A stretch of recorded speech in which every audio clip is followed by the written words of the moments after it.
जय हिंद दोस्तों, मैं महेंद्र शर्मा स्वागत करता हूं वन वर्ल्ड हिंदी में आपका। उम्मीद करता हूं आप खुश और स्वस्थ है। दोस्तों आइए दिखाते हैं पाक मीडिया की एक लेटेस्ट डिबेट, जिसमें कैसे इमरान खान की छोत उतारते हुए इस एंकर ने उसको उसकी औकात दिखा दी। क्योंकि जहां पाकिस्तान में गैस की कमी चल रही है, पेट्रोल के रेट दिनों दिन बढ़ते जा रहे हैं और जहां पाकिस्तान के लोग बेरोजगारी और भुखमरी का शिकार हो रहे हैं, वहां पे अब पाकिस्तान के प्रधानमंत्री इमरान खान को एंकर ने धोते हुए ये कहा है कि अब तो भांग अथॉरिटी ऑफ पाकिस्तान की स्थापना कर दी जाए ताकि मिर्गी के दौरों पे कंट्रोल पाया जा सके।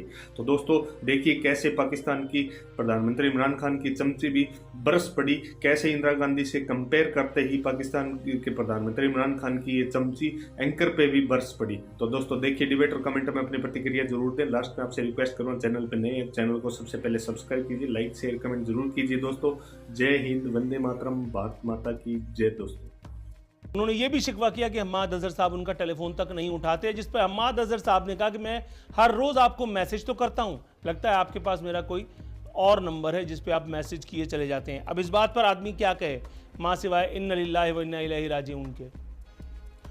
दूसरी जानिब एक और अहम हुकूमती कारनामा सामने आया है। कौमी पाकिस्तान की पहली भंग पॉलिसी जो है वो तश्कील दे दी गई है।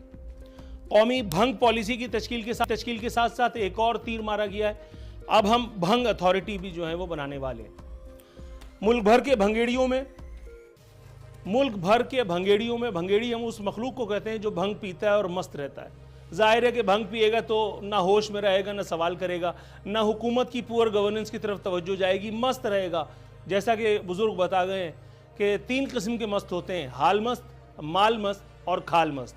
ये वाला मस्त जो है वो हम वक्त मस्त ही रहता है अपनी मस्ती में, और फिर वो लोगों को ढूंढता रहता है मुख्तलिफ किस्म की बस्ती में।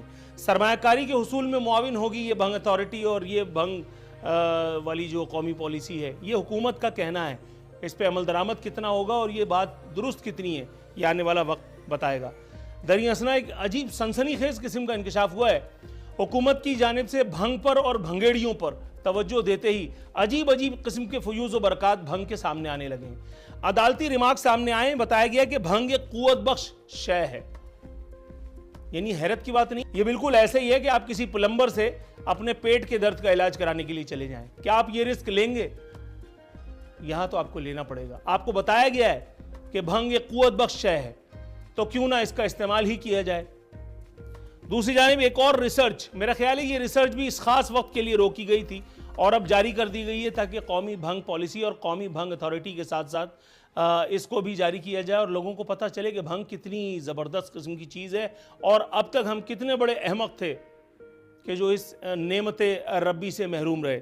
भंग का तेल मिर्गी पर काबू पाने में मुआविन साबित हुआ है। पहले हमें यह बताया जाता था कि जूता सुंघा करके और भंग यानी जो मिर्गी वाले हैं उनको होश में लाया जाता है, और अगर जिसे ज़्यादा ज़ोर से होश में लाना मकसूद हुआ करता था उसको फिर जूते लगाए जाते थे। लेकिन ये किस किस्म की रिसर्च है और किस अक्ल कुल ने इसको किया है, ये हमारी हुकूमती रुकन जो है वो हमें बताएंगे। लेकिन एक बात जो है वो यकीनी है, और वो ये कि भंगेड़ी यानी वो लोग जो भंग पीते हैं अब सर उठा करके चल सकेंगे। पैनलिस्ट का तारुफ आपसे कराता हूं। मेरे साथ मौजूद है पाकिस्तान तहरीक इंसाफ से मोहतरमा फरा आगा साहिबा। मैडम आपको प्रोग्राम में शिरकत का रिस्क लेने पर दोनों हाथों से आपका खैर मकदम करते हैं, सलूट करते हैं। दूसरी जानिब पाकिस्तान मुस्लिम लीग नवाज से राना अरशद दी ग्रेट साहब हमारे साथ अब खुद बनफ से नफीस मौजूद हैं। आज माशाल्लाह टाइम है, अल्लाह नजरबस से बचाए।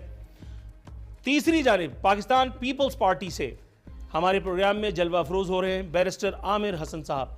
बैरिस्टर साहब सर आपको भी खुशामदीद कहते हुए प्रोग्राम का बाज़ाब्ता आगाज़ करेंगे। मोहतरमा फरा आगा साहिबा, मैडम कैसी हैं आप? शुक्र है अल्लाह का। अल्हम्दुलिल्लाह सुम्मा अल्हम्दुलिल्लाह। बहुत शुक्रिया, बहुत शुक्रिया, बहुत शुक्रिया। अल्लाह रब्बुल इज़्ज़त का एहसान है कि उसने हमें सबको खैरियत से रखा है। मैडम लेकिन हुकूमत की अगर बात करें, ये हर काम अल्लाह मियाँ पे छोड़ करके हुकूमतें क्या रूह अफ़ज़ा पीने के लिए आती हैं? हर काम अगर अल्लाह ने करना है तो हुकूमत ने क्या करना है? हर मामला जो है वो हम पिछली हुकूमतों में डाल के फारिग हो जाते हैं। ये जो शदीद तरीन सर्दी में बदतरीन गैस की लोड शेडिंग हो रही है, हम्माद अजहर साहब जैसा कि मैंने कहा कि ऑन द फ्लोर खड़े होकर उन्होंने कहा था कि 3 वक्त आवाम को गैस जो है वो मुहैया की जाएगी ताकि वो खाने पकाने की उलझनों से दूर रह सकें। ताहम इस मरतबा फिर साहब जो हैं वो साफ झुकाई दे गए, साफ मुकर गए अपने कहे से। मैडम ये क्यों कर हुआ? देखें जी, सबसे पहले तो मुझे आप बातें कुछ ऐसी कर देते हैं और फिर बुला भी मुझे लेते हैं, क्योंकि जिन टॉपिक्स को आप लाते हैं ना, आप कहीं से भी पता कर लें कि मेरे ख़्याल में मैं उस पर सूट नहीं करती हूँ, ठीक है। और अगर आपने मुझे बुला ही लिया है तो मैं जो चीज़ों के बारे में मुझे पता है मैं उन्हीं का जवाब दूंगी। गैस की आपने बात की, ठीक है। अब ये हमाद साहब की जो बात है वो मुझे नहीं पता, पर प्लीज़ मुझे ये तो पता करके बताएं कि कौन से शहर में आपको ख़बर आई है कि गैस से खाना ना पकाने से कितने लोग मर गए हैं। देखिए, गैस उसी तरीके से आ रही है। मैं रहती हूँ F11 में, ठीक है।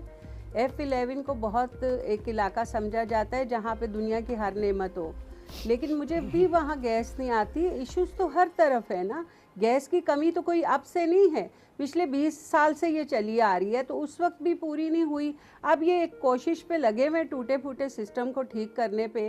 और जहाँ तक ये ताल्लुक़ है, ये बात मैं आपकी एग्री करती हूँ कि हम भी जो एक खाना चढ़ाते हैं तो सुबह चढ़ाना पड़ता है, तो कहीं जाके हम शाम 4 बजे तक किसी एक खाने के काबिल होते हैं।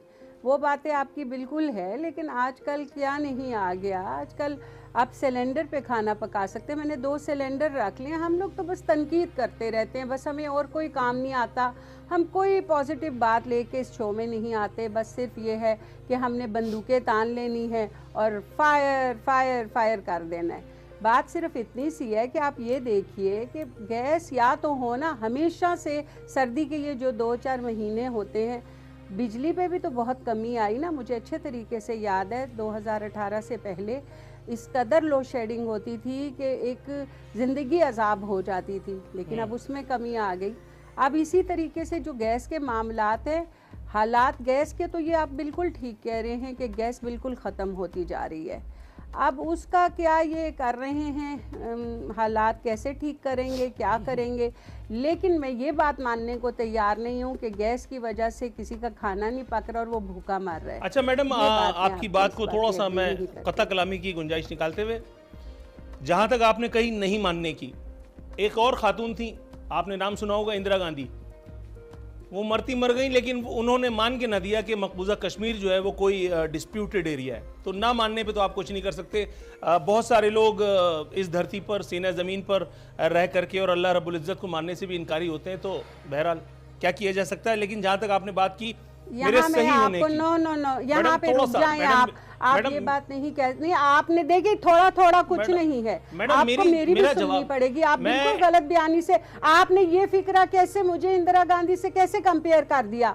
मैं तहज्जुद गुजार हो रहा हूँ, आप मुझे कैसे एक हिंदू से मिला सकते हैं। नाउज़ुबिल्लाह मिन ज़ालिक, आप मेरा ख्याल है मेरी बात को कहीं कुछ और ले गए। नाउज़ुबिल्लाह नहीं, आप मिसालें सही दिया करें प्लीज। मैडम मेरा ख्याल है मैं आपकी बेहद रिस्पेक्ट करता हूँ। मैंने बहुत इज्जत से बात की थी और मैं भी आपकी बहुत बेहद रिस्पेक्ट करती हूँ। आप मेरी बात को अगर समझेंगी तो बात को पूरी तरह से मैं वाजे कर पाऊंगा। आपका गुस्सा अपनी जगह बजा है, लेकिन you took me very wrong, you took me very wrong. मुझे किसी और की मिसाल देना कि मैम आपको पता नहीं है या आप उस बात में इन्वॉल्व नहीं हो रही हैं। आप मुझे एक ऐसे लोगों से मिला रहे हैं जिनको पता ही नहीं है कि मजहब क्या है। आप मुझे कम से कम उनसे तो ना कंपेयर नहीं, आप मजहब की तरफ चली गई। ये बात मजहब की तरफ मैंने कही नहीं थी। दूसरी बात, आपने अपने बयान में बात 2 मरतबा की है, अगर आपने लफ्जों पे गौर फरमाइए। मैडम अगर आप मुझे बात कंप्लीट करने दें तो यकीन कीजिए, उसका एहतराम करती हूँ हमेशा। जी बिल्कुल बिल्कुल।